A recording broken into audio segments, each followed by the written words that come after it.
ba na nakasmile ka pa rin kahit na na-involve ka sa isang aksidente?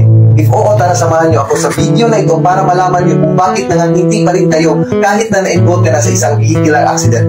Para sa frequently asked question number 5, ano-ano po ba ang mga benefits ng pagkakaroon ng comprehensive vehicle insurance? Unang-una, protection ito laban sa loss and damage ng inyong sasakyan.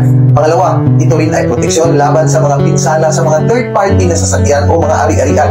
Pangatlo, protection din ito laban sa mga pinsala na dulot ng baha at iba pang mga natural na kalamidad. Pang-apat, meron din itong personal accident insurance that covers your driver and other passengers of your vehicle. Pang-lima, may additional coverage din ito para sa mga bodily injuries to third parties. Pang-anim, maaari ka ditong protektahan laban sa anumang kaso na isasampa sa inyo. Pang-pito, comprehensive vehicle insurance can protect you financially. Pang-walo, it can also save time and hassle kasi yung insurance company na ang bahala sa inyo. And lastly, magkakaroon ka ng peace of mind. Kaya ano pa ang hinihintay nyo? Mag-message na kayo at bibigyan namin kayo ng free vehicle insurance quotation. At syempre, kumuha na kayo dito sa Perla Insurance dahil sa sobrang bilis nitong mag-process ng claims in case may accident kayo. So please like and follow our social media sites to learn more about vehicle insurance. Ingat po kayo! What if may baha, lindol, bagyo? What if pumutok ang bulkan?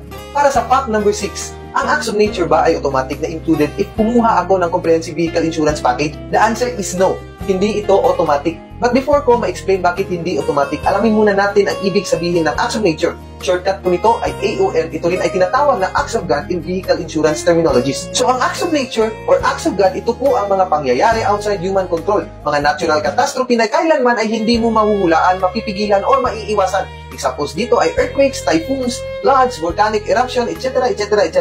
So bakit nga ba hindi ito automatic na included sa comprehensive vehicle insurance package mo? Ang pinaka-main reason nito is, ito po ay isang optional benefit, meaning kinukuha po ito on top sa comprehensive car insurance plan nyo. Since kinukonsider po ito ng mga insurance companies as high risk and unpredictable, may additional po ito na cost or premium equivalent to 0.5% ng sum insured. Ang 0.5% na rate ng AON ay isa sa mga guidelines po ng Insurance Commission at magbayad po ang mga insurance companies ng penalties if hindi po na-follow ang required na 0.5% na rate. So always check your policy and always ask your insurance agent or insurance company if may acts of nature coverage po ba ang comprehensive vehicle insurance policy mo. And lastly, always ensure that you get your insurance coverage in the right company. Meron kasing ibang insurance company or agency na nag-o-offer ng cheap AON coverage or minsan nga free AON coverage. And when it comes sa claims, it's a babay na or hindi ka papansinin.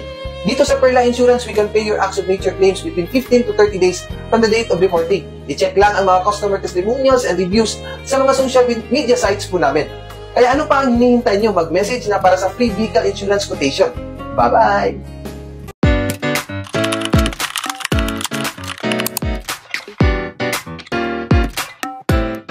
All is well.